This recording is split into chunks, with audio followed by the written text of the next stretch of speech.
హల్లెలూయా. దేవుడు పరిశుద్ధుడు, ఆయన కృప నిరంతరములు ఉండును గాక. వేగంగా చదువుదాం. నెహెమ్యా గ్రంథము 1వ అధ్యాయము 4వ వచనాన్ని. ఈ మాటలు వినినప్పుడు నేను కూర్చుండి ఏడ్చి కొన్ని దినములు దుఃఖముతో ఉపవాసముండి ఆకాశమందలి దేవుని ఎదుట విజ్ఞాపన చేసి తిని. ఆమేన్, ఆమేన్ చెప్దాం. ఈరోజు విజ్ఞాపన ప్రార్థన అంటే ఏమిటి అని తెలుసుకొనబోతున్నాం. ప్రార్థన ప్రతి విశ్వాసులు నేర్చుకుంటున్నారు, ఈరోజు చేస్తున్నారు. ప్రార్థనలు చాలా రకాల ప్రార్థనలు ఉన్నాయి. అయితే విజ్ఞాపన ప్రార్థన అనగా ఏమిటి అని ఈరోజు కొద్దిగా లోతుగా మనం వెళ్ళి చూడబోతున్నాం. హల్లెలూయా. ప్రార్థనలో చాలా రకాల ప్రార్థనలు మనకు తెలుసు.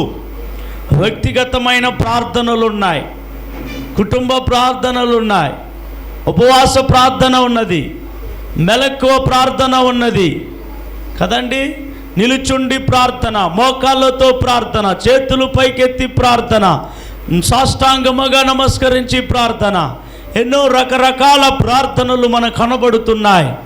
అయితే ఈరోజు మనం ధ్యానం చేయబోయే వాక్య ధ్యానం ఏమిటి అంటే విజ్ఞాపన ప్రార్థన.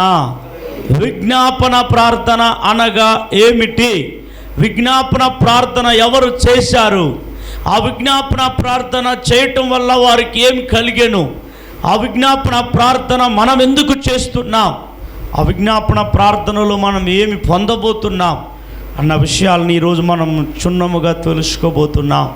మొదటగా ఈ విజ్ఞాపన ప్రార్థన చేయడానికి లేదా నేర్చుకోవడానికి ముందు ఈ 12 గంటల ఉపవాస ప్రార్థన ఎలా వచ్చింది, ఎలా ప్రారంభిస్తున్నామని తెలుసుకోబోతున్నాం. అందరూ ఉన్నారు కదా ఇక్కడే? Praise the lord. మంచిది. హల్లెలూయా. దేవుని పరిశుద్ధ నామానికి మహిమ కలుగును గాక. ఒకరోజు ఒక దర్శనం నాకు కనబడినది. ఆ దర్శనం ఏమిటి అంటే, ఒక వీధిలో నిలబడి ఉన్నాను. ఆ వీధిలో నిలుచుండి ఉన్నట్టుగా ఉండి ఏడవడం ప్రారంభించాను. ఒక వీధిలో ఉన్నాను, రాత్రిపూట ఏడవడం ప్రారంభించాను. ఏడుస్తున్నాను. ఎందుకు ఏడుస్తున్నాను చెప్తాను. ప్రియమైన దేవుని బిడ్డలారా, ధారాపాతంగా నా కళ్ళలో నుండి కన్నీళ్లు కారుతున్నాయి. నేను వేసుకున్న షర్ట్ అంతా కూడా తడిచిపోయినాయి. నాతో 2 సహోదరులు నాతో కూడా ఉన్నారు. ఆ రాత్రి వేళలో, పగటి వేళలో కాదు, ఇది ఒక రాత్రిలో నేను ఏడుస్తున్నాను. ఏడుస్తున్నప్పుడు 2 సహోదరులు నాతో కూడా ఉన్నారు. అయితే వారు నాతో కూడా ఎందుకు ఏడుస్తున్నారో అని నన్ను చూస్తూ ఉన్నారు. అయితే ఏడుస్తూ ఉన్నటువంటి కొద్ది నిమిషాలకే ఒక గుంపు జనాలు మేము నిలబడిన 3 ఎదుటికి వచ్చి వారు కూడా ఏడవడం ప్రారంభించారు. వారు ఏడుస్తూ ఏం చెప్పారంటే, ఇలా చెబుతున్నారు, రొమ్ము కొట్టుకొని, మేము పాపాత్ములము, మా పాపములను యేసు క్షమిస్తాడా, మమ్మల్ని యేసు రక్షిస్తాడా, యేసు ప్రభువున వారిని సొంత దైవంగా మేము కూడా అంగీకరిస్తామని మా ముందరు వచ్చి నిలబడిన గుంపు జనాలు యేసుక్రీస్తు ప్రభుల వారిని వారు అంగీకరించే దర్శనం కనబడినది. నేను ఏడ్చాను. ఒక గుంపు జనాలు వచ్చి నా ఎదుట నిలబడి వారు ఏడ్చారు. ఏడవటం ఏం జరిగింది? వారు రిపెంటెన్స్, మారు మనసు పొందుకున్నారు. ఇది దర్శనం కనబడినది. హల్లెలూయా. ఈ దర్శనం కనబడినది. ఈ దర్శనాన్ని ప్రభు దగ్గర నేను ప్రార్థించాను. ప్రభా, ఏంటి వీధిలో ఎందుకు నిలబెట్టి నాకు ఏడ్పును కలిగించారు? నేను ఎందుకు ఏడ్చాను? ఏడవటం వల్ల కొంతమంది రక్షించబడ్డారు. ఏంటిది? ఈ దర్శనం యొక్క భావం ఏంటి? ఈ దర్శనాన్ని నేను ఎలా ముందుకు తీసుకెళ్ళాలి అని మళ్ళీ ప్రార్థించి లేఖనాల్ని చదువుతున్నప్పుడు దేవుడు ఉదయకాలంలో నాన్నగారు చెప్పారు, యెహెజ్కేలు గ్రంథం 22:30 వచనం ప్రకారం దేవుడు ఆ లేఖన భాగాన్ని నాకు మళ్ళా చూపించాడు. ఇది బద్దలైన సందుల్లో విరిగిపోయిన స్థలాల్లో నీవు నిలబడి దేశం కొరకు కన్నీళ్లు కార్చిలా ప్రార్థన చేసిన ఎడల ఖచ్చితంగా అనేక మంది రొమ్ము కొట్టుకొని ఏడ్చుకొని రక్షణ మారు మనసు పొందబోతున్నారని దేవుడు సెలవిచ్చాడు. వెంటనే ఈ దర్శనాన్ని దర్శనముగానో కలగానో ఉంచుకోకుండా దర్శనాన్ని క్రియారూపంలో తీసుకురావాలని ప్రార్థించాను. హల్లెలూయా. ఈ దర్శనాన్ని నా తోటి దర్శనంలో కనబడిన సహోదరులకు చెప్పాను. ఇలాంటి దర్శనం కలిగింది, ఆ దర్శనంలో మీరు ఉన్నారు, నాతో పాటు నిలబడి ఉన్నారు. ఇలా ప్రార్థన చేస్తున్నప్పుడు గుంపు జనాలు రక్షించబడుతున్నారు. మనం ప్రార్థన చేస్తే ఆత్మలు ఇలాగున రక్షించబడబోతున్నారు అని దేవుడు నాతో సూటిగా మాట్లాడి తెలియజేసి ఉన్నాడు. దీన్ని వెంటనే ప్రారంభిద్దామని చెప్పి రాత్రిలోనే కలిగింది కాబట్టి దర్శనము, ఓహో రాత్రిలో చేస్తేనే ఈ ప్రార్థనకు దేవుడు జవాబిస్తాడని చెప్పి మేమేం చేశామంటే ఆ ఇద్దరు సహోదరులతో పిలిచి, కొంతమంది యవనులను సంఘంలో ఉండే వారిని పిలిచి ఒక రాత్రి దేవునితో గడపడం ప్రారంభించామండి. హల్లెలూయా. కొన్ని 3-4 నెలలు జరిగాయి అనుకుంటాను ఆ ప్రార్థన. ఒక రాత్రి 9 గంటలకు రాత్రి ప్రార్థనలో కూర్చుంటే ఉదయకాలం 4 గంటల వరకు ప్రార్థన చేశాం. విజ్ఞాపనలు ప్రార్థన చేశాం, కన్నీళ్ళు ప్రార్థన చేశాం. అయితే అది కొనసాగకపోయింది. ఎందుకంటే నాతో ఉన్న సహోదరులు అంతం వరకు నిలబడలేక ఆ ప్రార్థన విఫలమైపోయింది, దాన్ని ఆపేశాం. మళ్ళీ నాకు ఆ ఆత్మలో ఒక వేదన, ఆత్మలో నాకు దేవుడిచ్చిన దర్శనాన్ని మనం క్రియారూపంలో తీసుకురాలేదే, ఆపేశామని చెప్పి లాస్ట్ ఇయర్ అంతా కూడా వేదన పడుతున్నప్పుడు దేవుడు అద్భుత రీతిగా మళ్ళీ నాకు చక్కటి ఇలాంటి ఆలోచన ఇచ్చాడు. ఈ దర్శనాన్ని కొంతమంది దైవజనుల దగ్గర నేను పంచుకున్నప్పుడు వారు చెప్పారు, ఇది ప్రార్థన విజ్ఞాపన ప్రార్థన, ఈ ప్రార్థన ఎలా చేస్తే చేయలేవు, ఈ ప్రార్థన ఈ దర్శనాన్ని నువ్వు నెరవేర్చుకోవాలి అంటే ఓ సేవకులు ప్రార్థన వీరులో సహవాసం చేసి ఆ ప్రార్థనగా నువ్వు తీసుకుని వెళితే కొన్ని ప్రైర్ పాయింట్స్ వేసి నీకు కలిగిన ఆ భారము ఆ ప్రైర్ పాయింట్స్ రూపంలో దాల్చి దాన్ని తీసుకుని వెళ్ళి ప్రార్థన చేస్తే ఆ ప్రార్థన సక్సెస్ఫుల్గా జరుగుతుందని చెప్పారు. అలాగున వచ్చిన దర్శనాన్ని ఈ 12 గంటలు దేవుని పాదాల దగ్గర కన్నీళ్లు కార్చి ప్రార్థించాలని మొట్టమొదటిగా మా మండలంలో మేము ప్రారంభించాం. ప్రియమైన దేవుని బిడ్డలారా, ఆ ప్రార్థన చేయడము స్టార్ట్ చేశాము. ఆత్మలు తరలి సంఘానికి వస్తూ ఉన్నారు. ఇప్పుడు లాస్ట్ సండే ఆలయంలో మందిరంలో ప్లేసే లేదు కూర్చోవడానికి, బయట కూర్చున్నారు, బయట కూడా హౌస్ఫుల్ అయిపోయింది. అయితే దేవాదేవుడు మళ్ళీ చెప్పాడు, 4 లక్షల మంది కొరకు ప్రార్థన చేయని చెప్పాడు. ఎంతమంది? మన చిత్తూరు జిల్లాలో 42 లక్షల ప్రజలు జీవిస్తున్నారు. దాంట్లో 1/10 4 లక్షల మంది చిత్తూరు జిల్లాలో రక్షణ పొందాలని ఆ రోజు నుండి ఈ రోజు వరకు ప్రార్థన చేయడం స్టార్ట్ చేశాం. ఈ ఇంతమంది రక్షణ రావాలి అంటే నా వలన ఒకరి వలన కుదరదు, ఏదో ఒక 4 సంఘస్థుల వలన కుదరదు. ఇది మొత్తము ఈ ప్రార్థన వ్యాపకము, ప్రార్థన అగ్ని, ప్రార్థన శక్తి, ప్రార్థన ప్రభావము చిత్తూరు జిల్లా అంతటా రగిలించి మండుకొని వ్యాపింపచేసి ఇది దేవుని సువార్తతో, దేవుని ప్రార్థన శక్తితో ఈ జిల్లాను నింపాలని ఈ ప్రేయర్ మూమెంట్ని తీసుకుని వస్తున్నాం. హల్లెలూయా. ఒకటి ఆత్మలు రక్షించబడాలి. రొమ్ము కొట్టుకొని ఏడ్చుకుంటూ సంఘాలకు ఆత్మలు రావాలి.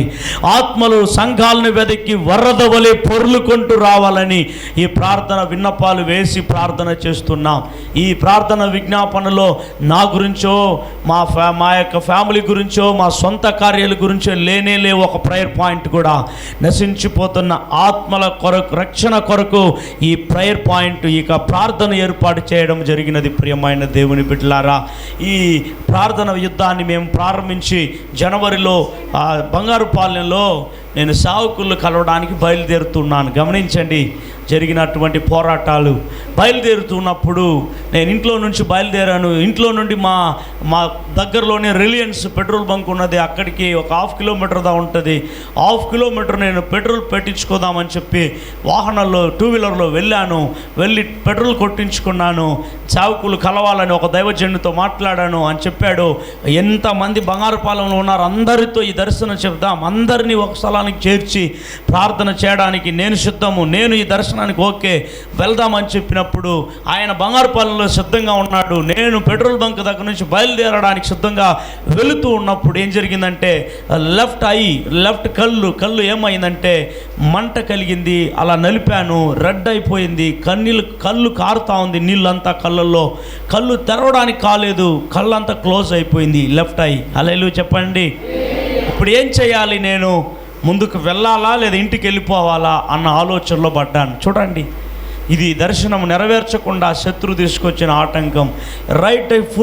లెఫ్ట్ ఐ ఫుల్ క్లోజ్ అయిపోయింది. ప్రియమైన దేవుని బిడ్డలారా, కళ్ళులోంచి నీళ్లు కారుతూ ఉన్నాయి. క్లోజ్ చేసుకున్నాను, కర్చీఫ్ తీసుకుని పెట్టుకున్నాను, హెల్మెట్ పెట్టుకున్నాను. అలాగనే వెళుతూ ఉన్నాను. ఒక కంటితోనే వెళ్ళాను ఆ పాస్టర్ గారి దగ్గరికి. ఆయన అడిగాడు, ఏమైంది? అంత రెడ్డగా అయిపోయింది కళ్ళంతా కూడా, నీళ్లు కారుతా ఉన్నాయి, ఏమైంది నీకు? సరేలే రేపు వెళ్దాంలే అన్నట్టుగా ఆయన చెప్పాడు. హల్లెలూయా.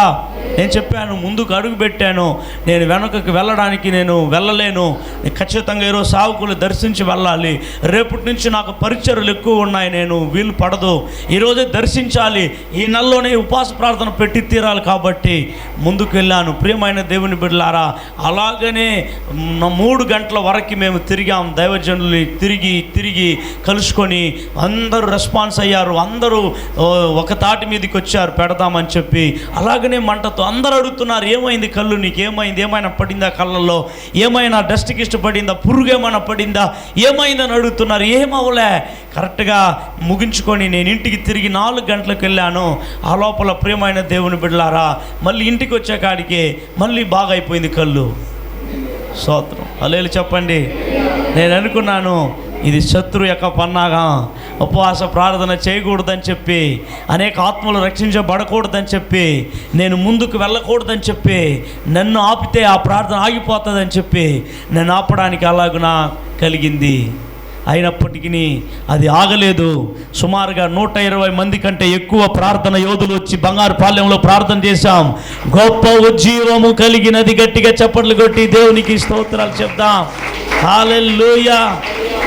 ప్రార్థన చేసి ముగించాం. ఆ పాస్టర్ గారికి వాటర్ యొక్క కనెక్షనే లేదు వాళ్ళ చర్చికి. పాపం ఆయన లీజుకి తీసుకుని నడిపిస్తున్నాడు మందిరాన్ని. ముగించాం. 3వ రోజుకంతా వాళ్ళే వాటర్ కనెక్షన్ ఇచ్చినారంట. హల్లెలూయా చెప్పండి. ఆమేన్. హల్లెలూయా. ఆ రోజు ఉపవాస ప్రార్థన రోజు కొంతమందికి చేపలు కూడా లేవు అక్కడ చర్చిలో.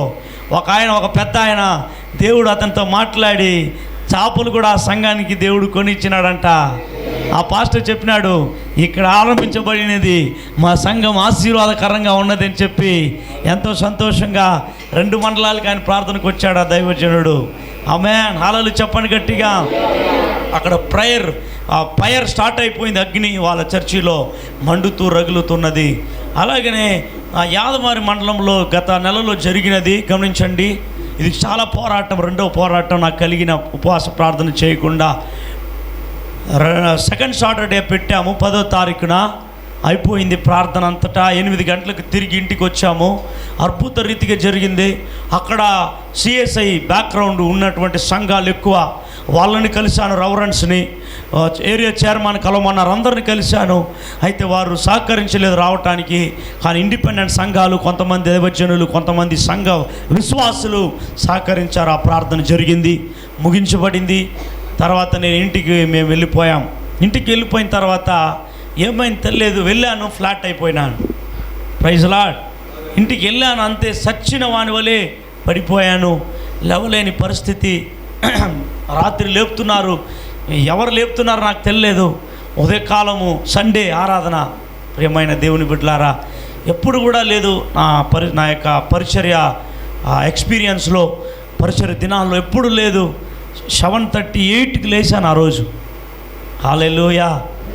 వాక్యం ఇవ్వాలి మందిరంలో. ఆ రోజు ఏం చేయాలి? 10 గంటలకు లోపలికి వెళ్ళాను. ప్రియమైన దేవుని బిడ్డలారా, చాలా చచ్చిపోయిన వాని వలె మారిపోయినాను. ఆ యాదమారి మండలంలో క్రియ చేసే దురాత్మలన్నీ కూడా పోరాడడం జరిగినది నాతో. అయితే జయము దేవుడు అనుగ్రహించాడు. సోమవారం రెస్ట్లో ఉన్నాను. సోమవారం రాత్రి లెఫ్ట్ షోల్డర్లో ఈ యొక్క చేతిలో భయంకరమైన పెయిన్స్ రావడం ప్రారంభించింది. లెఫ్ట్ లెగ్లో పెయిన్స్ రావడం ప్రారంభించింది. అలాగనే తిమ్మిరి రావడం ప్రారంభించింది. ఆ రాత్రి అంతా నిద్రపోలేదు. నేను ప్రభుకి ప్రైజ్ అండ్ వర్షిప్ చేస్తున్నాను. నేను అనుకున్నాను ఏమైనా బ్రెయిన్ స్ట్రోక్ ఏమైనా వచ్చిందేమో, ప్యారలైజ్ పక్షవాతం ఏమైనా స్టార్ట్ అయిందేమో అనుకున్నా. నేను చెప్పాను ఏ వాతం వచ్చిన ప్రేయర్ మూమెంట్ మాత్రం ఆపడం కుదరదని చెప్పాను. హల్లెలూయా చెప్పండి. మా వైఫ్ లేచింది, తల్లిదండ్రులకు చెప్పారు. 4:30కి నన్ను హాస్పిటల్ తీసుకెళ్లారు. డాక్టర్ దగ్గర పరిశోధన చేసి ఇంజెక్షన్ ఇచ్చారు. నాకు ఇంజెక్షన్ వేశారు. ఇది విటమిన్ B12 ఆ ఇంజెక్షన్ ఇచ్చారు, వేసుకున్నాను. వెంటనే డాక్టర్ చెప్పారు ఇది ఈ వయసులో రావటం ఇది రాకూడదు, ఇది వెంటనే CMC వెళ్ళండి అని చెప్పారు. వెంటనే ఉదయకాలం బయలుదేరి శీలాపల్లిలో ఉన్న CMCకి వెళ్ళి ఎమర్జెన్సీలో స్టార్ట్ వేయడం జరిగింది. ప్రేమైన దేవుని బిడ్డలారా, జరిగిన సంభవాలు చెప్తున్నాను. ప్రార్థనకి ఎన్ని ఆటంకాలు కలుగుతాయో. వెళ్ళి ఎమర్జెన్సీలో జాయిన్ అయ్యాను. BP చెక్ చేశారు, నార్మల్గా ఉంది. తర్వాత స్కాన్ తీశారు, నెక్ అంతా పెయిన్, ఇదంతా పెయిన్. స్కాన్ తీసి దాంట్లో ఎక్స్రే తీశారు, అది నార్మల్గా ఉంది. తర్వాత డాక్టర్ చెప్పారు విటమిన్ B12 లోపం ఉంటే కూడా ఇలాంటి పెయిన్స్ వస్తుంది, ఒకవేళ ఆ బ్లడ్ ఇవ్వండి చూద్దాము అని చెప్పి ఆ రోజు పెయిన్స్ కోసం మాత్రం ట్యాబ్లెట్స్ ఇచ్చారు. ట్యాబ్లెట్ తీసుకున్నాను, బ్లడ్ ఇచ్చేసాను. తర్వాత 3 రోజుల తర్వాత రమ్మన్నారు. 3 రోజుల తర్వాత వెళ్ళాను. Everything is normal. స్తోత్రం. హల్లెలూయా చెప్పండి. Hallelujah. Everything is normal but problem. Hallelujah చెప్పండి. డాక్టర్ చెప్పారు B12 విటమిన్ వేసుకోండి, టాబ్లెట్స్ వేసుకోండి, కొన్ని ఒక వారం వరకు వేసుకోండి అని చెప్పారు. ప్రేమైన దేవుని బిడ్డలారా, పోరాటం అయితే వేసుకున్నానని డాక్టర్లు చెప్పారని. అయితే దేవుడు ఏ పెయిన్స్ లేకుండా దేవుడు ఆరోగ్యంగా ఇప్పుడు ఉంచి ఉన్నాడు. ఇది శత్రు పోరాటము. ఐరాలకు వచ్చాను మాట్లాడడానికి దైవజనులతో. అయితే అయ్యగారు రాజారెడ్డి గారు, బ్రదర్ కపిల్ గారు, సహోదరుడు జోషువా గారు, మేము నలుగురుగా మేము ఇక్కడి నుంచి బయలుదేరాము. 10 దైవజనులతో మీట్ అయ్యాము. మన ప్రతాప్ పాస్టర్ గారిని కలవాలని వెళుతున్నప్పుడు మా కారు వచ్చి అలా వాలి ఇలా వాలింది. స్తోత్రం. హల్లెలూయా చెప్పండి. హల్లెలూయా. కపిల్ బ్రదర్ గారు భయపడిపోయారు. మా కారు అప్సైడ్ అయి ఉంటే కారుకు దెబ్బ తగిలి ఉండడం మాత్రం కాదు, మాకు చాలా కాలు ఇరగడమో లేకపోతే సంథింగ్ ఏదో జరిగి ఉంటుంది. శాతాన్ గాడు ఈ ప్రేయర్ మూమెంట్ని ఆపాలనుకొని ప్లాన్ వేశాడు. అయితే నా దేవుడు ఆయన చేతులు అరచేతిలో ఉంచుకుని ఉన్నాడు కాబట్టి పారిపోయాడు. వాడు పారిపోయాడు. ఆ రోజే గొప్ప జయము. హల్లెలూయా చెప్పండి. ఆమేన్. హల్లెలూయా. అవును ప్రియమైన దేవుని బిడ్డలారా, అలాగూ నా ప్రార్థనకి ఎన్నో ఆటంకాలు. ప్రార్థన చేయనివ్వడు, విశ్వాసుల్ని ప్రార్థన చేయనివ్వడు సాతాను. అన్నిటికీ వదిలేస్తాడు. మందిరానికి వెళ్ళని వదిలేస్తాడు, బాప్తిజం కూడా తీసుకొని వదిలేస్తాడు, అభిషేకం పొందుకొని వదిలేస్తాడు. కానీ ప్రార్థనలో కూర్చోకుండా చేస్తాడు సాతాను. ఈరోజు ఎందరో విశ్వాసంలో ప్రార్థన జీవితం లేకుండా చేశాడు. మోకాల్లో వంచనీయడు, మోకారించి ప్రార్థన చేయనివ్వడు. శత్రువు యొక్క పన్నాగాలు, వీటిని జయించడానికే ఈ ప్రార్థన యొక్క ఉపవాస ప్రార్థన యుద్ధం ఏర్పాటు చేయబడినది. ఈ అనేక సేవకుల్లో, సంఘాల్లో, విశ్వాసంలో ఈ ప్రేయర్ మూమెంట్ని తీసుకురావటం వల్ల మా సంఘాల్లో అనేక ప్రార్థన బృందం ఈరోజు లేపబడి ఉన్నది. హల్లెలూయా చెప్దాం. ప్రార్థన చేసేవారు లేస్తే చాలండి, దేవుడు గొప్ప గొప్ప కార్యాలు ఆయన జరిగిస్తాడు. కాబట్టి ప్రియమైన దేవుని బిడ్డలారా, ఇలాగున ఈ ఉపవాస ప్రార్థన ఏర్పాటు చేయబడినది. అందుకు ప్రతి మండలాల్లో ప్రతి నెల ఒక్కొక్క మీటింగ్స్ ఇలా చేయాలని. దీనికి నీడ్స్ లేదు, ఎందుకంటే విజన్ ఇచ్చాడంటే ప్రొవిజన్ కూడా దేవుడు ఇస్తాడు. అలాగే చెప్పండి. విజన్ ఇచ్చాడు ఆయనే, ప్రొవిజన్ కూడా ఆయన ఇవ్వాలా. అంటే ప్రొవిజన్ అంటే ఏమి? అవసరతలు. ఈ మీటింగ్ కావాల్సినది అవసరతలు. మీటింగ్ అయిపోయిన తర్వాత భోజన కార్యక్రమాలు, పాంప్లెట్స్, చాలా రాను పోను ఇంతమంది గ్యాదర్ తీసుకొని రావటం, ఈ ప్రైర్ పాయింట్స్ అంతా వేసి ఇంతగా తీసుకొని రావడానికి ప్రతి వాటికి ఖర్చు ఎవరిస్తారు? సంఘములో దేవుడు కొంతమందిని ఈ విజన్స్ చెప్పాము లేవనెత్తబడారు. హల్లెలూయా చెప్పండి. హల్లెలూయా. అలా కలిగింది. అందుకే మిమ్మల్ని అందరిని ఎందుకు ఈరోజు ఈ 3 ప్రసంగాలు పెట్టబడిందంటే మిమ్మల్ని ప్రార్థన వీరులుగా మార్చడానికి, ప్రార్థన యుద్ధములు చేయడానికి, ప్రార్థనలో పట్టుదలగా మీరు మారితే మీ దైవజనునికి బలం, మీ సంఘాలకు బలం, మీ ప్రాంతాలకు బలం, గొప్ప విజయం కలుగుతుంది.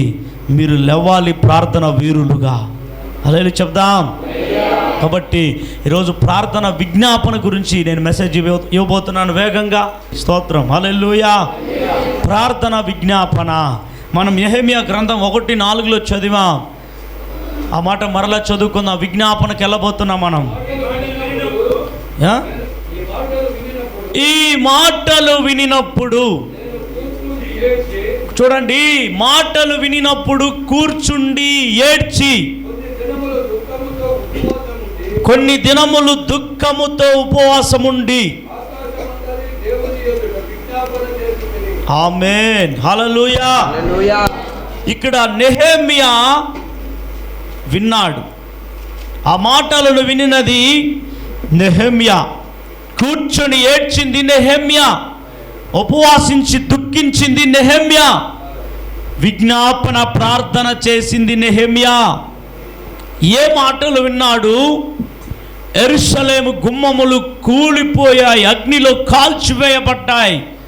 అక్కడ ఉన్న యూదులు, అక్కడ ఉన్న విశ్వాసులు, అక్కడ ఉన్న కొంతమంది శ్రమపరచబడుతున్నారు, నింద అవమానాలు పొందుతున్నారని అతడు విని ఊరికే ఉండలేదు. అతడు విని నాకేమొచ్చిందిలే అనుకొని ఉండలేదు ఈ నెహెమ్యా. వినిన వెంటనే అతడు ఏడవడం ప్రారంభించాడు. కూర్చొని ఏడుస్తున్నాడు. ఆకాశమందలి దేవుని ఎదుట విజ్ఞాపన ప్రార్థన చేస్తున్నాడు. అయ్యో, యెరూషలేము గుమ్మాలు కూలిపోయాయి. అవును ప్రియమైన దేవుని బిడ్డలారా, సొలొమోను దేవాలయాన్ని నెబుకద్నెజరు కూల్చివేశాడు. 70 సంవత్సరాలు బబులోను చెరలోకి వెళ్ళిపోయారు యూదులు. జెరుబ్బాబెలును దేవుడు లేపాడు. 2వ ఆలయాన్ని మరలా కట్టారు. ప్రాకారాల్ని మళ్ళీ కట్టారు. ఎజ్రా జెరుబ్బాబెలు కాలంలో అయితే ఆ కట్టబడిన ప్రాకారాలు మళ్ళీ కూల్చబడ్డాయి. అది విన్న నెహెమ్యా తట్టుకోలేకపోయాడు. అది విన్న నెహెమ్యా ఓర్చుకోలేకపోయాడు. ఓ ఆత్మ భారం, అయ్యో నా ఆలయం గుమ్మాలు కూలిపోయాయి, అయ్యో నా ప్రజలు నింద బాధ వేదన అనుభవిస్తున్నారు అని చెప్పి అతడు వెంటనే ఏడ్చాడు. తన ప్రజల కొరకు ఏడ్చాడు. ప్రియమైన దేవుని బిడ్డలారా, విజ్ఞాపన చేస్తున్నాడు. నేను చెప్తాను చూడండి. విజ్ఞాపన ప్రార్థన అంటే ప్రజల పక్షాన నిలబడి ప్రార్థన చేయటాన్ని విజ్ఞాపన ప్రార్థన అంటారు. మధ్యవర్తులుగా నిలబడటం దేవునికి ప్రజలకు, దానిని విజ్ఞాపన ప్రార్థన అంటారు. విజ్ఞాపన ప్రార్థన అంటే ఏమిటి? ప్రజల పక్షాన నిలబడటం విజ్ఞాపన ప్రార్థన. ప్రజల పక్షాన గోజాడటం, దేవా అని ఆక్రందనతో ఏడవటం, ఓ గోజాడి ప్రార్థన చేయటం, కన్నీళ్లతో ప్రార్థన చేయటం, వేదనతో రోదనతో ప్రార్థన చేయటం, ఉపవాసించి ప్రార్థన చేయటం, ఏడ్చి ప్రార్థన చేయటం, అది విజ్ఞాపన ప్రార్థన. ప్రియమైన దేవుని బిడ్డలారా, ఈ ప్రార్థన దేవుని సన్నిధిలో నెహెమ్యా చేశాడు. ఈరోజు ఓ నాకెందుకులే, పక్కనోనికి జరుగుతూ ఉంది, నాకెందుకులే అని ఎవరు ఉంటారంటే ఆత్మను గురించిన భారం లేని వారు అలా ఉంటారు. ఆత్మల గురించిన భారం కలిగిన వాడు నెహెమ్యా. రాజు అంతఃపురంలో ఉన్నాడు, రాజనగరంలో ఉన్నాడు, రాజుగా గిన్నె అందించే ఒక ఉన్నతమైన ఒక ఉద్యోగంలో ఉన్నాడు. నాకేంట్లే, నేను మంచి ఆహారం తింటున్నాను, మంచి నీళ్లు తాగుతున్నాను, మంచి నగరంలో ఉంటున్నాను, నాకెందుకులే వాళ్ళు వేదన చెందితే, నాకెందుకులే యెరూషలేము ఆలయాలు కూలిపోతే ఆ గుమ్మాలు అని చెప్పి అతడు ఊరికే ఉండలేదు. అది వినిన వెంటనే అతనిలో ఒక భారం వచ్చినను వినిన వెంటనే ఏడవడం ప్రారంభించాడు. ఈరోజు ఎన్నో యెరూషలేము గుమ్మాలు కూలినట్లు ఎన్నో కాపురాలు కూలిపోయి ఉన్నాయి, ఎన్నో భార్య భర్తలు విడిపోయి ఉన్నారు. మన దేశము ఈరోజు బద్దలైపోయి ఉన్నది. మన దేశంలో అనేకులు నశించి నరకానికి వెళ్తున్నారు. మనము ఇది విని కూడా, మనం దానిని చూస్తూ కూడా, వాటిని మనము కళ్ళతో చూస్తూ కూడా మనం గోజాడకపోతే, మనము ప్రభు సన్నిధిలో ప్రార్థన చేయకపోతే ఇంకెవరు ప్రార్థన చేయగలుగుతారు? ప్రియమైన దేవుని బిడ్డలారా, ఈ నెహెమ్యాలో ఉన్న గుణ లక్షణం, ఆ విజ్ఞాపన చేసేటటువంటి ఆ విజ్ఞాపన ఆత్మ, అది ఎవరు కలిగి ఉన్న ఆత్మ అంటే ప్రభు అయిన యేసుక్రీస్తు కూడా అదే ఆత్మను కలిగి ఉన్నారు. గట్టిగా చెప్దాం. ఆయన శరీరధారిగా ఉన్న దినాల్లో యేసు ప్రభు కూడా మహారోదనతోనూ కన్నీళ్లతోనూ ఆయన ప్రార్థన చేశాడండి. ఇదే గుణమును నెహెమ్యా కలిగి ఉన్నాడు. ఈరోజు నీవు ఏమి కలిగి ఉన్నావు ప్రియమైన దేవుని బిడ్డలారా? విజ్ఞాపన ప్రార్థన అంటే ఏంటి? మధ్యవర్తులుగా నిలబడటం. విజ్ఞాపన ప్రార్థన అంటే ఏంటి? ఆనాడు ఎస్తేరు రాణి నిలబడినదే, నేను నశించదను, నా ప్రజల కోసం ఉపవాసం ఉంటాను, నా ప్రజల కోసం రాజు దగ్గరికి నిలుస్తాను, రాజు దగ్గరికి వెళ్ళి నిలవటము ఒకవేళ అది వ్యతిరేకమైన కార్యమైనను, చట్టానికి వ్యతిరేకమైనను నేను నిలబడతాను, నేను నశించదనని ఎస్తేరు రాణి తన యూదా ప్రజల కొరకు నిలబడినదే. అది విజ్ఞాపన ప్రార్థన చేయటం అంటే. ఆనాడు మోసే ఇశ్రాయేల్ జనుల కొరకు నిలబడ్డాడే, దేవా ఈ ప్రజల పాపాల్ని పరిహరించితివా సరి, లేని ఎడల నీ జీవ గ్రంథముల నుండి నా పేరు తుడుపు పెట్టుము అని చెప్పాడే. అది విజ్ఞాపన ప్రార్థన. పణముగా పెట్టటము, గోజాడటము, ప్రజల పక్షాన నిలబడటము, అది విజ్ఞాపన ప్రార్థన. ఆ విజ్ఞాపన ప్రార్థన నెహెమ్యాలో కలిగెను. ఆ విజ్ఞాపన ప్రార్థన ఎవరు కలిగి ఉన్నారంటే మన ప్రభు అయిన యేసు లోకములో ఉన్నప్పుడు చేశాడు. హల్లెలూయా చెప్పండి, హల్లెలూయా. యేసు క్రీస్తు ప్రభుల వారి యొక్క పరిచర్య ప్రారంభించటమే ప్రార్థనతో ప్రారంభించాడు. ఎంతమందికి తెలుసు? యేసుక్రీస్తు ప్రభుల వారు 40 రాత్రింపగళ్ళు ఆయన అపవాది చేత శోధించబడి ఆత్మచేత అరణ్యమునకు నడిపించబడి అరణ్యములో ఆయన 40 రాత్రింపగళ్ళు ఉపవాసించి ప్రార్థించిన తర్వాతదా ఆయన మారు మనసు పొందుడి పరలోక రాజ్యం సమీపించి ఉన్నదని సువార్తని ప్రారంభించడము చేయడమే మొదలుపెట్టాడు. గట్టిగా చప్పట్లు కొట్టి దేవునికి స్తోత్రాలు చెబుదాం. అది మాత్రం కాదు, యేసుక్రీస్తు ప్రభుల వారు రాత్రి గడిపాడు, కొండల్లో ప్రార్థించాడు, అరణ్యంలో ప్రార్థించాడు. యేసుక్రీస్తు ప్రభుల వారిలో ఉన్న ఒక అద్భుతమైనటువంటి కార్యం ఏమిటంటే ప్రార్థన, ప్రార్థన, ప్రార్థన, ప్రార్థన. ఆయన ప్రార్థన చేయటం వల్లే అంత గొప్ప శక్తిని పొందగలిగాడు, దెయ్యాలను వెళ్ళగొట్టగలిగాడు, రోగుల్ని స్వస్థపరచగలిగాడు, చనిపోయిన వారిని తిరిగి లేపగలిగాడు. అలాంటి ప్రార్థన వల్లనే ఆయన తండ్రి చిత్తాన్ని నెరవేర్చగలిగాడు. ప్రార్థన, ప్రార్థన, ప్రార్థన. యేసుక్రీస్తులో ఉన్నటువంటి ఒక అద్భుతమైనది ఏంటంటే ప్రేయర్. సువార్త చెప్పడం ప్రార్థన, సువార్త చెప్పడం ప్రార్థన. ఇది రెండు మాత్రమే యేసులో మనకు కనబడుతుంది. అయితే యేసుక్రీస్తు ముగింపు కూడా ప్రార్థనలోనే ముగిస్తున్నాడు. ఆ రాత్రి అప్పగించబడుతున్న రాత్రి గెత్సెమనే తోటలో ఆయన ప్రార్థిస్తున్నప్పుడు, ఆయన వేదనతో మహారోదనతో ప్రార్థన చేస్తున్నప్పుడు ఆయన చెమట బిందువులు రక్తముగా మారినట చరిత్రకారులు చెబుతున్నాడు. ఆయన నరములు చిట్లి ఆయన అంత వేదన ఒత్తిడిలోనికి వెళ్ళాడట. అంతగా వేదన చెంది ఆ ఒత్తిడిలో నరములలో నుండి రక్తము ఎలా వచ్చిందట? చెమటగా మారిందట. చెమట రక్త బిందువులుగా మారి కారినదట. ఆయన చివరి ప్రార్థనలోనైనా పరిచర్యను ముగిస్తున్నాడు. అయితే ఒక సంగతి చెబుతున్నాను, యేసు ప్రభు చేయవలసిన సమస్తాన్ని, పాప పరిహారాన్ని, పాప ప్రాయశ్చిత్తాన్ని అన్ని ముగించాడు. తండ్రి చిత్తాన్ని అన్ని ముగించాడు. పరిచర్య అంతా ముగించాడు. చనిపోయాడు, పాతి పెట్టబడ్డాడు, తిరిగి ఆయన లేచాడు పునరుద్ధానుడుగా. ఆయన ఆరోహణమైపోయాడు, పరలోకానికి వెళ్ళిపోయాడు. అయినప్పటికీ ఆయన ఒకవేళ పరిచర్య ముగించబడి ఉండొచ్చు, తండ్రి చిత్తం అంతా ముగించబడి ఉండవచ్చు, ఆయన చేయవలసిన సమస్తాన్ని యేసు ప్రభుల వారు మన కోసం చేసి ముగించి ఉండవచ్చు. అయితే ఇంకా ఒకటి ముగించబడలేదని చెప్తున్నాను. ఏంటి అంటే మన కొరకు తండ్రి కుడి పార్శ్వమున విజ్ఞాపన చేయటము ఇంకా ముగించలేదు. యేసు ఇప్పటికీ మన పక్షాన విజ్ఞాపన చేస్తున్నాడు. గట్టిగా చప్పట్లు కొడదాం.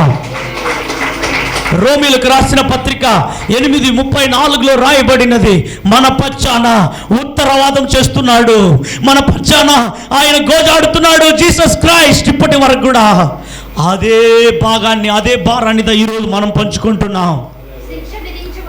శిక్ష విధించువాడు ఎవడు? చనిపోయిన క్రీస్తు యేసే. అంతేకాదు, మృతులలో నుండి లేచిన వాడును, దేవుడి కుడి పార్శ్వమున ఉన్నవాడును,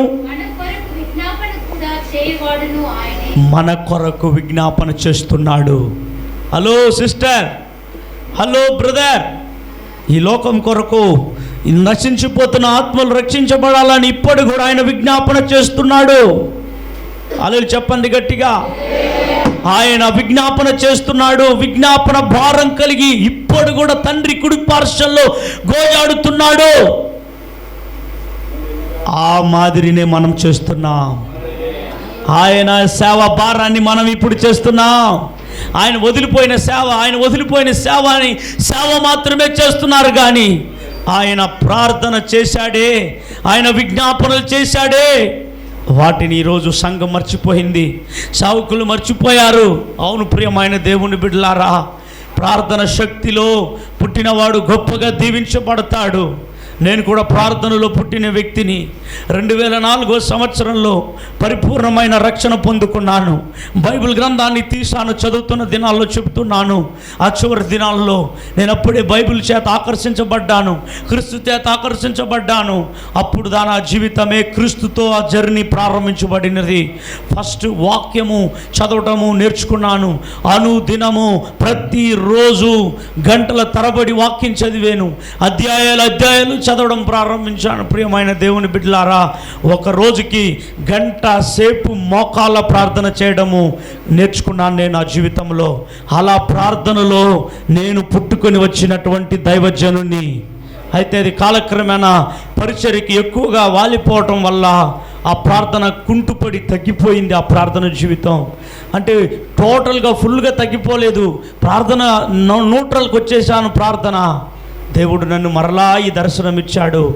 నీకు ఆరంభంలో ఉన్న ప్రార్థన జీవితం లేదు, నువ్వు మళ్ళీ లేవాలి ప్రార్థన. ఎందుకంటే ఈ మధ్యకాలంలో బైబిల్ క్లాసెస్ అని, ఈ మధ్యకాలంలో పత్రిక పరిచర్య అని, ఈ మధ్యకాలంలో టీవీ పరిచర్య అని, ఈ మధ్యకాలంలో సువార్త పరిచర్య అని, ఆ ఇల్లు ఈ ఇల్లు, అక్కడ ఆ సేవకుడు పిలుస్తున్నాడు, తమిళనాడు పిలుస్తున్నాడు, ఆంధ్ర పిలుస్తున్నారని చెప్పి ఇట్లాగన నేను వెళ్ళిపోవడం జరిగింది.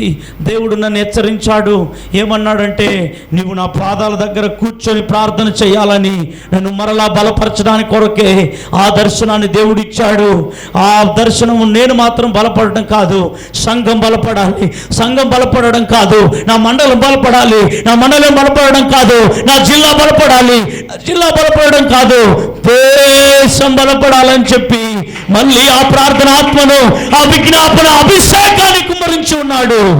యేసుకు అదే కార్యాన్ని యేసు ఇప్పటికీ చేస్తున్నాడు. ప్రియమైన దేవుని బిడ్డలారా, తండ్రి కుడి పార్శ్వమున ఆయన మొరపెడుతున్నాడు.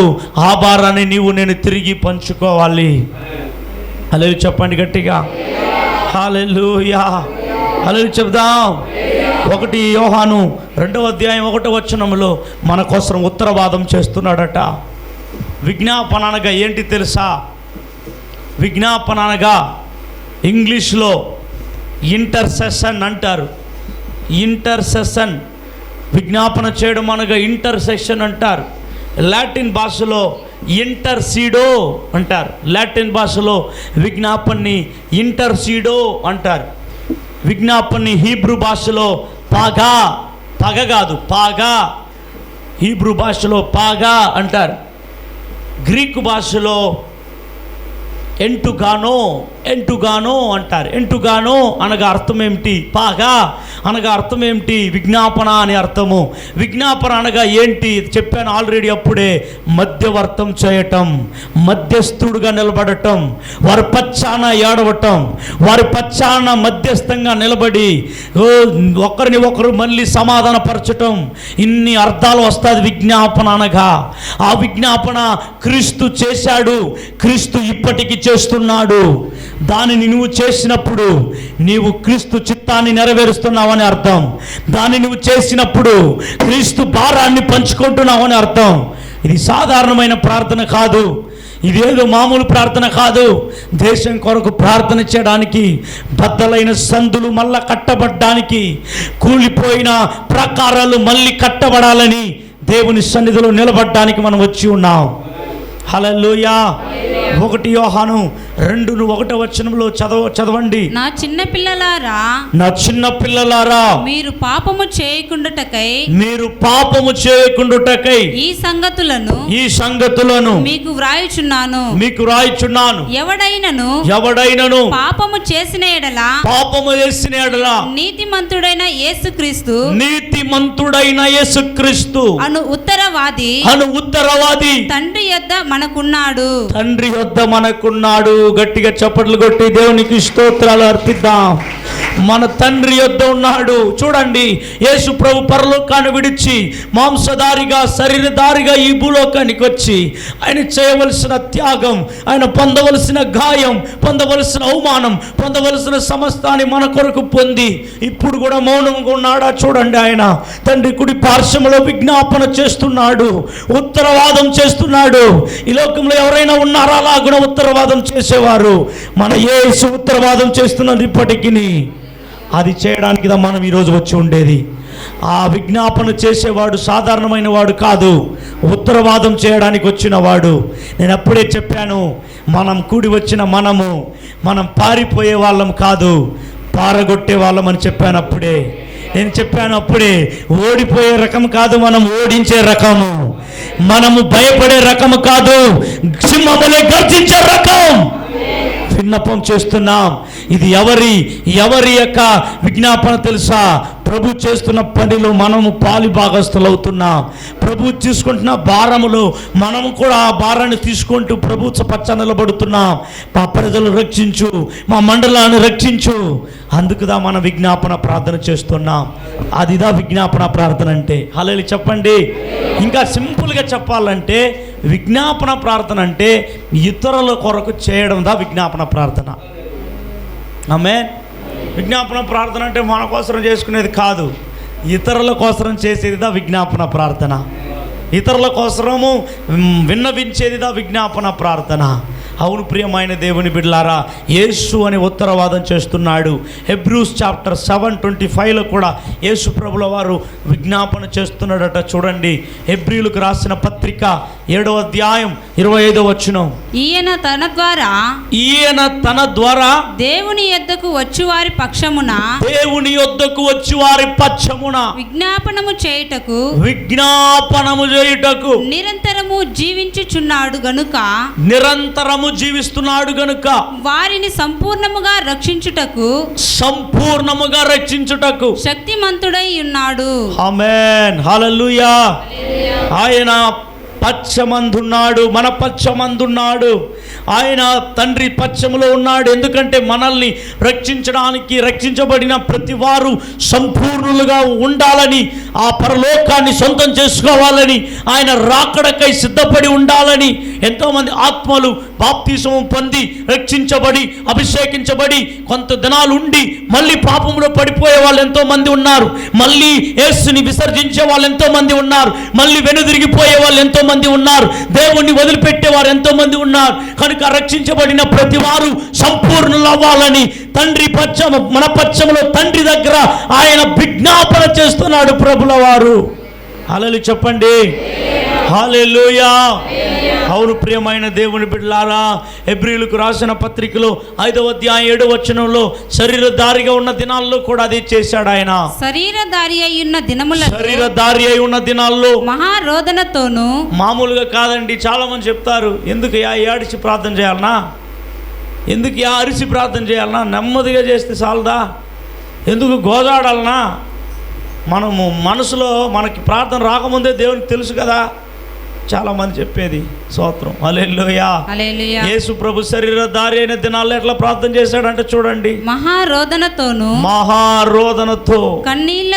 కన్నీళ్లతో తన్ను మరణము నుండి రక్షింపగల వానికి ప్రార్థనలను యాచనలను సమర్పించి భయభక్తులు కలిగి ఉన్నందున ఆయన అంగీకరింపబడెను. హల్లెలూయా. గట్టిగా చెప్దాం. అవును ప్రియమైన దేవుని బిడ్డలారా, ఈ ప్రార్థన విజ్ఞాపన యేసు ఇప్పటికీ చేస్తున్నాడు మన కోసం. ఎంతమంది విశ్వాసిస్తున్నారు? ఈరోజు నీవు నేను చేయడానికి వచ్చాము. పాత నిబంధన కాలంలో నెహెమ్యా అలా చేశాడు ప్రార్థన విజ్ఞాపన. ఆయన ప్రార్థన విజ్ఞాపనను, గోజాడుటను, ఆయన కన్నీళ్లు కార్చుటను, ఉపవాసం ఉండుటను పరలోకపు తండ్రి చూచాడు. అతడు అడిగిందల్లా ఇచ్చాడు. 52 దినాల్లో కూలిపోయిన ఆ యొక్క యెరూషలేము గుమ్మాలు కట్టబడినది. రాజు అనుమతించాడు. రాజు కావాల్సిన పర్మిషన్ ఇచ్చాడు. రాజు ఏమేమి కావాలో అన్నీ ఇచ్చి పంపించాడు. నేమే చెప్పాడు, ఎంతమంది వస్తున్నారు యెరూషలేము గుమ్మాలు కట్టడానికి నాతో పాటు? వెంటనే ఆయన దర్శనంతో, ఆయన ప్రార్థన విజ్ఞాపనతో యూదులు జోడయ్యి తిరిగి యెరూషలేము గుమ్మాలు కట్టడానికి తిరిగి వచ్చారు. హల్లెలూయా చెప్పండి. అలాగున ప్రార్థన ద్వారా కట్టబడినది. అనేక పోరాటము, అనేక శత్రు పోరాటం, అనేక ఆటంకాలు కట్టకుండా కలిగాయి. అయినప్పటికీ పట్టు వదలకుండా కట్టి ముగించారు. దానికి ప్రధాన కారణం ఆ పడిపోయిన గుమ్మాలు కట్టడానికి రాజు పర్మిషన్ ఇవ్వడానికి, ప్రతి వనరులు సమకూర్చబడ్డానికి ప్రధాన కారణం ఆకాశమందలి దేవునికి విన్నపం చేశాడు. ఆ విన్నపం దేవుడు విన్నాడు. ఆ విన్నపం దేవుడు విన్న దేవుడు గమ్మునే ఉండలేదు. ఆయన సమస్తాన్ని సమకూర్చాడు. ఈరోజు కూడి వచ్చిన నీతో నాతో దేవుడు మాట్లాడుతున్నాడు. నీ మాటలు, నీ ఆలోచనలు, నీవు చేసే ప్రతి ప్లాన్, నీకు కలిగే ప్రతి దర్శనం నిజమవ్వాలంటే ప్రార్థన చేస్తే నిజమవుతుంది. అలాగే చెప్పండి. ఈరోజు అనేక దర్శనాలు దర్శనంగానే ఉన్నాయి. అనేక ఆశలు అడియాసలైపోతున్నాయి. అనేకులు అనుకున్నది సాధించలేకపోతున్నారు. పరిచర్యలో ఓటమి, పరిచర్యలో ముందుకెళ్ళలేకపోవడానికి ప్రధాన కారణం ప్రార్థన లేకపోవటం. నీకు దర్శనం లేదా అంటే ఉంది. ఆత్మల భారం ఉందా అంటే ఉంది. సేవా దర్శనం ఉందా అంటే ఉంది. సేవా పిలుపు ఉందా అంటే ఉంది. విశ్వాసులు రక్షించబడినారంటే పడినారు. అభిషేకం ఉందా అంటే ఉంది. కానీ ఆ అభిషేకాన్ని ప్రార్థనగా మార్చలేదు. ఆ కలిగిన దర్శనాన్ని ప్రార్థనగా మార్చండి. మాట్లాడే ప్రతి మాట ప్రార్థనగా మార్చండి. నీవు చేసే ప్రతి ఉచ్ఛ్వాస శ్వాస ప్రార్థనగా మార్చండి.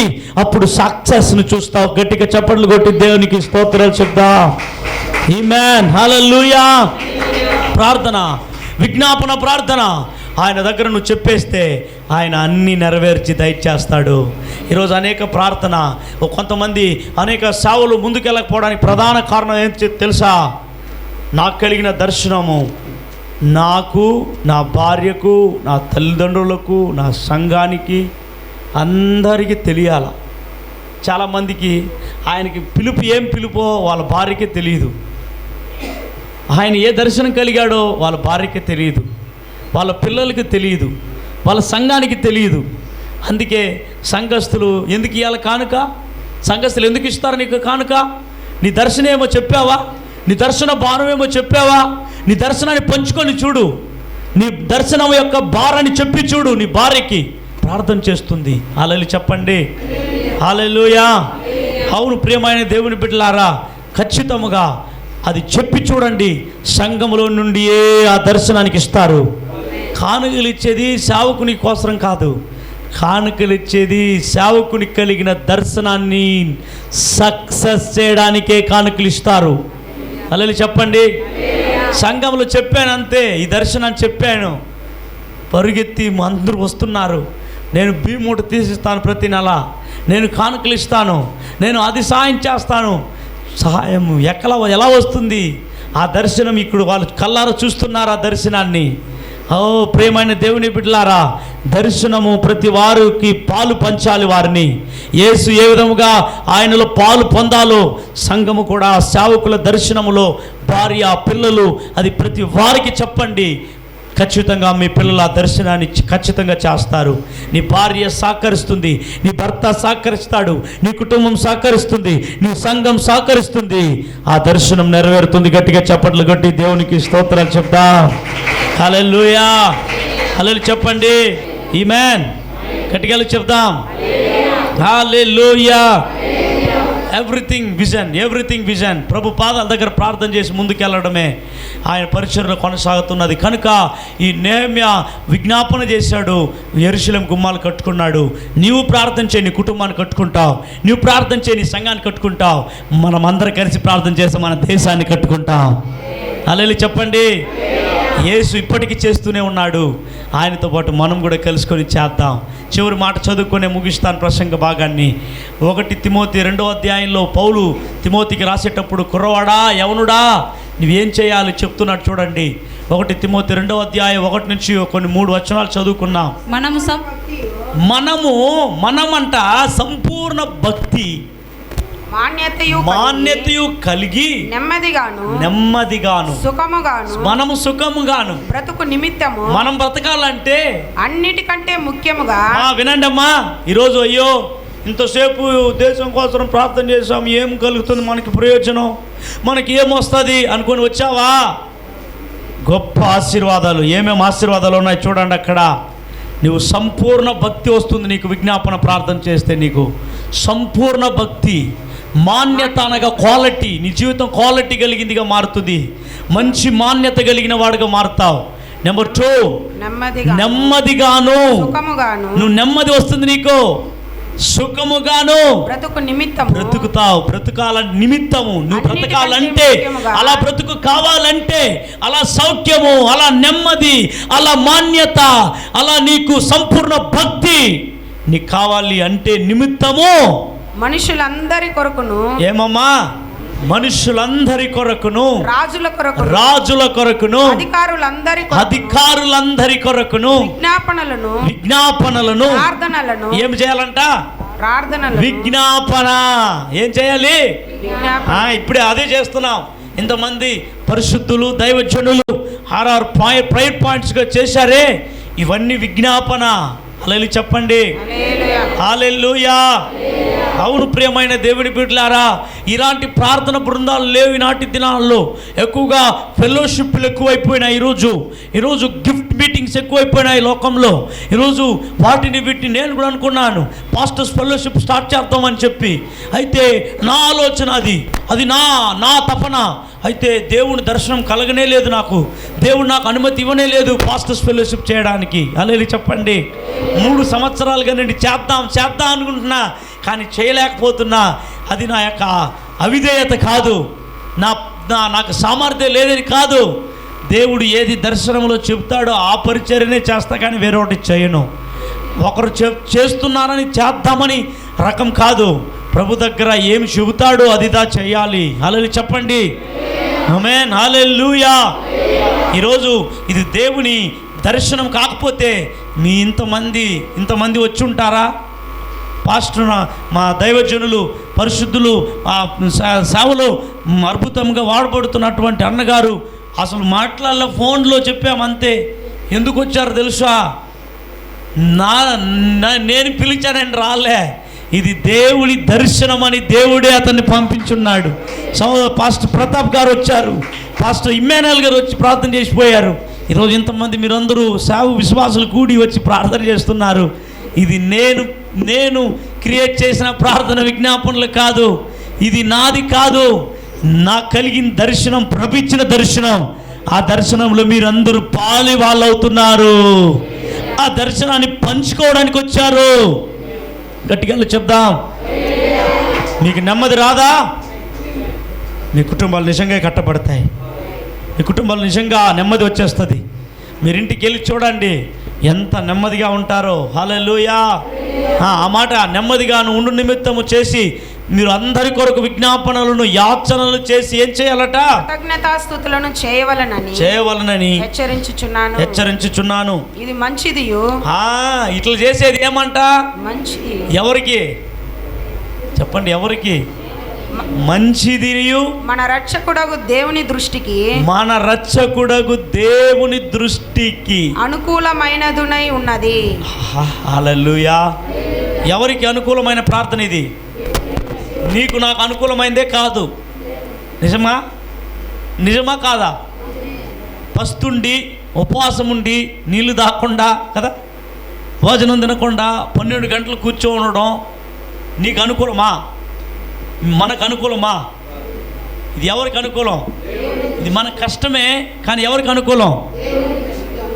ఇది ఎవరికి మంచిది? యాస్, దేవుడికి ఇది మంచిది అంటున్నాడు. ఆ మంచి కార్యాన్ని చేయడానికి మీరందరూ వచ్చి ఉన్నారు. హల్లెలూయా చెప్పండి. ఇది దేవునికి అనుకూలమైనది. ఆ అనుకూలమైన వాటిని చేయడానికి మనం వచ్చాం. ఈరోజు సేవ అంతా కూడా వాళ్ళకు అనుకూలంగా మార్చుకుంటున్నారు. సేవ అనేది, పరిచర్య అనేది సేవకులు అనుకూలంగా చేసేది కాదు. దేవుని అనుకూలంగా చేయడం దా సేవ. ఆ సేవలో సావు రావచ్చు, ఆ సేవలో అవమానం రావచ్చు, పోరాటం రావచ్చు, డిక్రీస్ రావచ్చు. మనల్ని చాలా మోటివేట్ చేయకుండా డిక్రీజ్ చేయొచ్చు, మనల్ని తగ్గించవచ్చు. నేను మ్యాగజైన్ పత్రిక రాసేవాడిని 3 సంవత్సరాలు రాస్తున్నాను.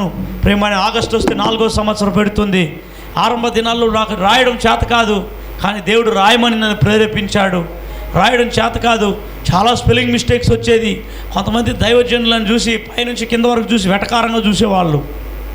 వీడు దంత లేదు, వీడు నా పరిచర్య అంత ఎక్స్పీరియన్స్ లేదు వీనికి, వీడు పత్రిక రాస్తాడు వీడు అన్నట్టుగా చూసేది నన్ను. స్తోత్రం, హల్లెలూయా, హల్లెలూయా చెప్పండి.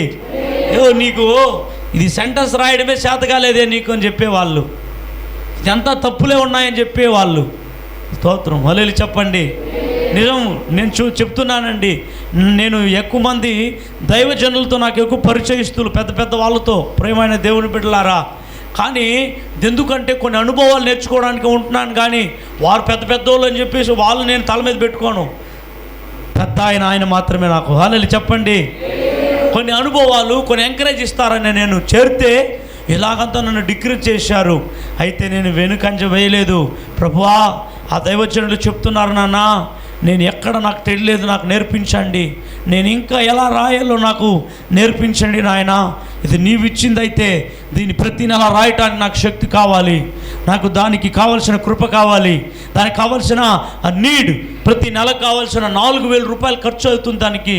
ప్రియమైన దేవుని బిడ్డలారా, సుమారుగా దానికి నాకు అవసరం కావాలి ప్రభువా. ఇప్పటి వరకు 3 సంవత్సరాలు చందా ఇచ్చినా చందాలు ఇవ్వకపోయినా పత్రిక చదివేవాళ్ళు, అది జరుగుతూనే ఉన్నది. గట్టిగా చెప్పండి. ఈరోజు నేను డిక్రీజ్ అవ్వలే, మోటివేట్ అవ్వలే. అదే దైవజనులు ఇప్పుడు ఆ పత్రిక చూసి చెప్తున్నారు, ఆ పత్రికలో గొప్ప శక్తి ఉంది, ఆ గొప్ప బలం ఉంది, గొప్ప విడుదల ఉంది. హల్లెలూయా చెప్పండి. నూతనంగా మా భార్య కూడా దాంట్లో స్త్రీలకు రాస్తూ ఉంది. చాలామంది స్త్రీలు ఆల్రెడీ చదివి చెప్పారు, అయ్యగారు స్త్రీలకు రాస్తున్న అద్భుతమైన సందేశాలు దాంట్లో ఉందని చెప్పారు. నేను చెప్పాను, స్త్రీలకు నేను రాయట్లేదు, నా భార్య రాస్తూ ఉంది. నా భార్యని దేవుడు లేపాడు. హల్లెలూయా చెప్పండి. ఆమేన్. హల్లెలూయా చెప్పండి. త్వరగా నా చిన్న పిల్లలుగా ఉన్నారు కాబట్టి రాలే, భార్య కూడా త్వరగా ప్రసంగం చేయబోతుంది. అద్భుతమైన ప్రసంగాలు. ప్రార్థన స్టార్ట్ చేసింది, మోకాల ప్రార్థన, ఇంట్లో ప్రార్థన చేస్తూ ఉన్నది రాత్రి పగళ్ళు. ఇప్పుడు గంటల తరబడి దేవుడు శక్తివంతంగా వాడుకోబోతున్నాడు. నా భార్య చేస్తున్న ప్రార్థన, నా తల్లిదండ్రులు చేస్తున్న ప్రార్థన, నా సంఘం చేస్తున్న ప్రార్థనే ముందుకు సాగుతున్నాను. అనేక విషన్స్ కలుగుతూ ఉన్నాయి. గట్టిగా చప్పట్లు కొట్టి దేవునికి మహిమ చెల్లిద్దాం. హల్లెలూయా. ఇది అనుకూలమైనది, దేవుని దృష్టికి విలువ కలిగినది. హల్లెలూయా. ఇంకో మాట చదువుదాం, దాంట్లో ఉంది. ఇంకో మాట చదువుతా, దాంట్లో ఉంది 2వ అధ్యాయంలో తర్వాత వాక్యము. ఆయన మనుషులందరూ రక్షణ పొంది సత్యమును గూర్చిన అనుభవ జ్ఞానము గలవారై, సత్యాన్ని గూర్చిన అనుభవ జ్ఞానము గలవారై ఉండవలనని చేయించుచున్నాడు. ఆమేన్. హల్లెలూయా. దేవుడు ఆశపడుతున్నాడంట సత్యమును గూర్చిన అనుభవ జ్ఞానం రావాలని. అందుకే బైబిల్ ట్రైనింగ్ స్టార్ట్ చేసిన, సత్య రక్షణ పొందిన విశ్వాసిగానే ఉండకుండా, లేకపోతే కొంతమంది పిశాసిగా మారిపోతూ ఉన్నారు. అట్లా మారిపోకూడదు. విశ్వాసి అతడు శిష్యుడుగా మారాలి, శిష్యుడు దైవజనులుగా మారి వారు గొప్ప సేవ చేయాలని చెప్పి బైబిల్ ట్రైనింగ్ స్టార్ట్ చేశాం. హల్లెలూయా. సత్యమును గూర్చిన అనుభవ జ్ఞానం రావాలి. సత్యాన్ని వినిపోయేది కాదు, సత్యాన్ని విని మర్చిపోయేది కాదు. సత్యమును గూర్చిన అనుభవ జ్ఞానం కలిగితే ఎటువైపు కూడా వాలిపోరు విశ్వాసి. ఏ అబద్ధ బోధలను కనిపెట్టేస్తారు, అబద్ధ ప్రవర్తనలు కనిపెట్టేస్తారు. సత్యముగా. అందుకే పౌలు ఎఫెస సంఘాన్ని రాస్తాడు, మీరు ఏం చేయాలంటే 4వ అధ్యాయం 14వ వచనం, అందువలన మనం ఇక మీదట పసిపిల్లలమై ఉండి మనుషుల మాయోపాయాల చేత వంచనతోను తప్పు మార్గమునకు కుయుక్తితోను గాలికి కొట్టుకొని పోవునట్లు కల్పింపబడిన ప్రతి ఉపదేశమునకు ఇటు అటు కొట్టుకొని పోవచ్చు అలల చేత ఎగురగొట్టబడిన వారమై ఉన్నట్లుగా ఉండక మైనట్లుండక ప్రేమ కలిగి సత్యము చెప్పుచు క్రీస్తు వలె ఉండుటకు మనమన్ని విషయములో ఎదుగుదుము. హల్లెలూయా. ఆ చదవాలా, బైబిల్ గ్రంథాన్ని కేర్ఫుల్గా చదవాలా, సత్యాన్ని బాగా జాగ్రత్తగా చదవాలా, ఇష్టంగా చదవద్దు. హల్లెలూయా చెప్పండి. హల్లెలూయా. ఇది దైవ ఆవేశం వలన కలిగిన ప్రతి మాట, ఇది సత్యమైనది, ఇది జీవమైనది. సత్యమును గూర్చిన అనుభవ జ్ఞానం రావాలి. హల్లెలూయా. కాబట్టి విజ్ఞాపన చేయడానికి మనం కూడి వచ్చి ఉన్నాం. చివరి మాట మనం చదువుదాం. ప్రియమైన దేవుని బిడ్డలారా, 1 పేతురు 2:21 రాయబడినది, క్రీస్తు కూడా మీ కొరకు బాధపడి మీరు తన అడుగు జాడలయందు నడుచుకొనున్నట్లు మీకు మాదిరి ఉంచిపోయెను. ఆయన పాపము చేయలేదు. చాలండి, మాదిరి ఉంచిపోయెను. ఎవరు మనం తీసుకోవాల్సిన మాదిరి? ఎవరిని తీసుకోవాలి మాదిరి? ఆయన అడుగు జాడల్లో మనం నడవాలి. ఎవరు అడుగు జాడల్లో? బాధపడ్డాడు మన కోసరం, శ్రమపడ్డాడు మన కోసరం, మనల్ని రక్షించేశాడు. ఇప్పుడు మనం చేయాల్సింది రక్షించబడ్డామని, అభిషేకించబడ్డామని, సేవకుడు అయిపోయినామని పెత్తానం చేయడం కాదు, మందకు మాదిరిగా పోవాలా.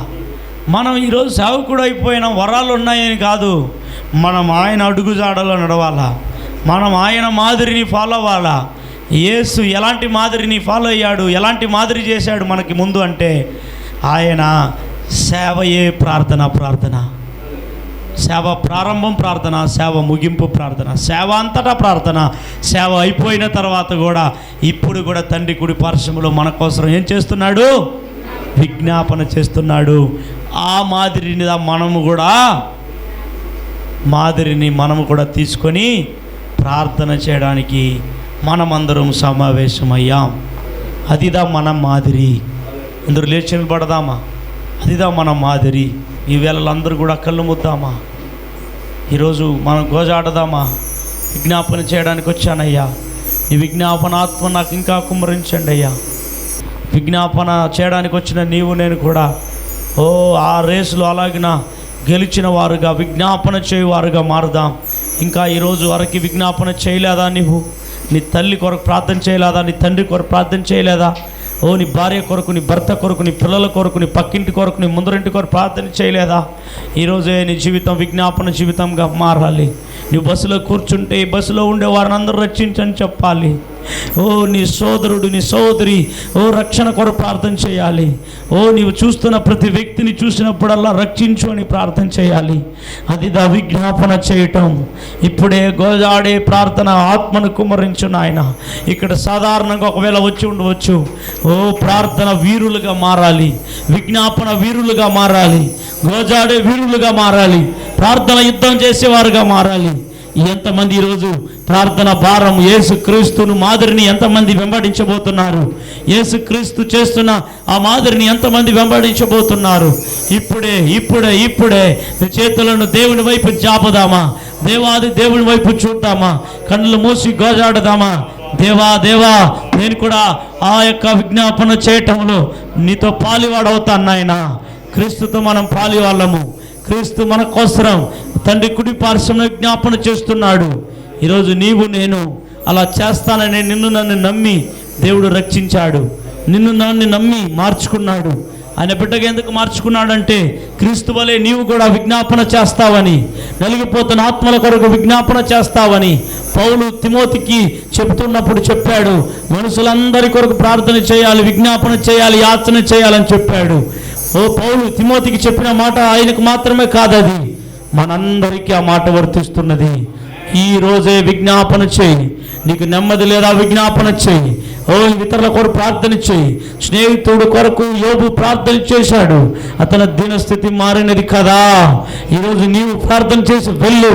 నీవు కూలిపోయిన వాటి కొరకు నీవు ప్రార్థన చేసి వెళ్ళు. నీ కుటుంబం కట్టబడుతుంది, నీ గోడలు కట్టబడుతుంది. నీవు ఏమేమైతే కూర్చుకున్నావో, ఇదుల్చుకున్నావో, వదులుకున్నావో, పోగొట్టుకున్నావో వాటిని దేవుడు తిరిగి నీకు ఇస్తాడు. ఇప్పుడే దేవా నీకు వందనాలు దేవా, స్తోత్రం. అప్పగిస్తావా? మహాగణుడా, ప్రార్థన విజ్ఞాపన అభిషేకమును కుమ్మరించుము. నిలబడిన ప్రతి ఒక్కరి మీద విజ్ఞాపన అభిషేకమును కుమ్మరించుము. ఇప్పుడే విజ్ఞాపన అభిషేకమును కుమ్మరించుము.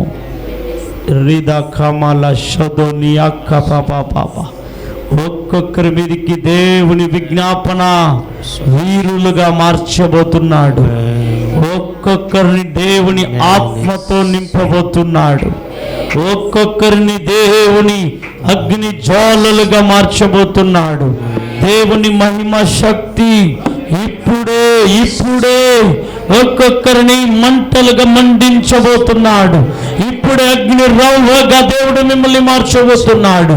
ఇప్పుడే దేవుని యొక్క సకీనా మేఘము, ఇప్పుడే ప్రార్థన ఆత్మ యేసు మన కొరకు ఏ విధంగా తండ్రి కుడి పార్శ్వలో గోజాడుతున్నాడు, అలాగున ఈ లోకంలో నశించిపోతున్న ఆత్మల కొరకు గోజాడే అభిషేకాన్ని ఒక్కొక్కరి మీదికి దేవుడు ఇప్పుడే దయచేయబోతున్నాడు. ఒక్కొక్కరు దేవుడు దయచేయబోతున్నాడు. ప్రార్థన చేయలేవా ఇంతకాలం? ఇప్పుడే ఆ భారాన్ని నీలో దేవుడు ఉంచుతున్నాడు. ఇప్పుడే ఆత్మల పట్ల పరితాపాన్ని నీ ఎదుట ఉంచుతున్నాడు. నువ్వు చేసే ప్రార్థనలో గొప్ప జనులు రక్షణ పొందబోతున్నారు. ఇప్పుడే దేవుని యొక్క ఆ ప్రార్థన ఆత్మ కుమ్మరించండి. ఒక్కొక్కరి మీదికి వచ్చును గాక. ఓ రబాబా, ఒక్కొక్కరి మీదికి ఆ ప్రార్థన భారం వచ్చును గాక.